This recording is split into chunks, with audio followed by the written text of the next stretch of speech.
Je suis Giscard Kwasi, je suis spécialiste prévention de l'extrémisme violent et cohésion sociale au sein du bureau du Premier de Togo. Les groupes armés, c'est des groupes qui détiennent des armes. En général, c'est des armes létales. Hein. Et aujourd'hui, dans le contexte actuel d'expansion de l'extrémisme violent, ces groupes armés, ce sont ces groupes-là qui s'en prennent aux paisibles populations, même aux forces de l'ordre qui sont chargées de leur sécurité, notamment dans les zones nord des différents pays du corridor atlantique, c'est-à-dire les zones de la côte ouest, et également des pays du Sahel.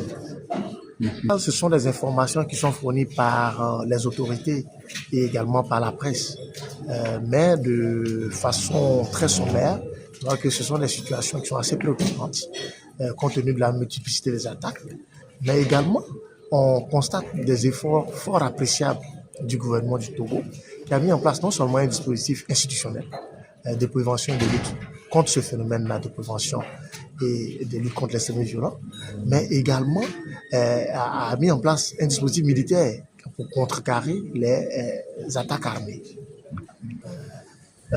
Nous sommes peut-être au-delà de l'inquiétude. C'est-à-dire que nous avons beaucoup d'espoir au regard des efforts qui sont faits que nous parviendrons à juguler cette crise.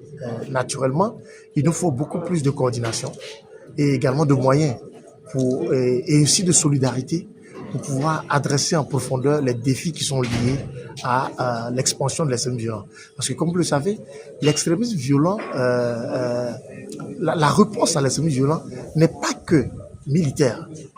Il y a tout un aspect développement qui s'impose, notamment le renforcement de la résilience des populations et également la résorption des défis qui favorisent des frustrations. Voilà. Et nous travaillons activement à cela pour que les pays s'inscrivent dans une dynamique de développement irréversible.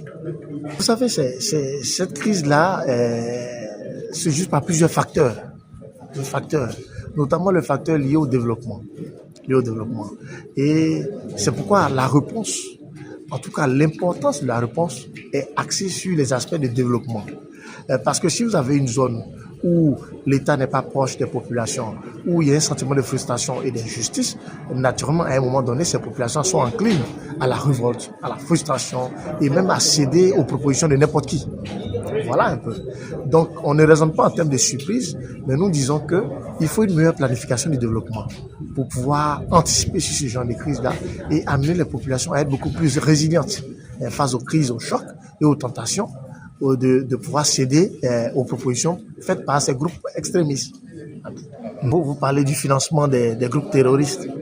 Bon, en général, quand on regarde un peu, il y a cette exploitation des ressources illégales des ressources, le trafic illicite de stupéfiants, de drogue, d'humains, tout ça. Donc, il y a ces nouveaux trafics-là qui favorisent, qui alimentent cette crise.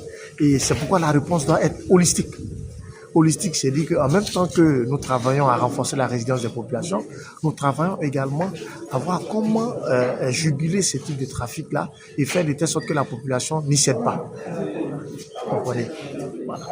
Alors, les communautés locales doivent comprendre et elles le comprennent déjà, que la violence extrémiste ne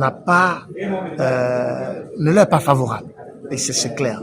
Et nous attendons de la communauté qu'elle soit beaucoup plus coopérative avec les forces de l'ordre et de défense en termes de renseignement.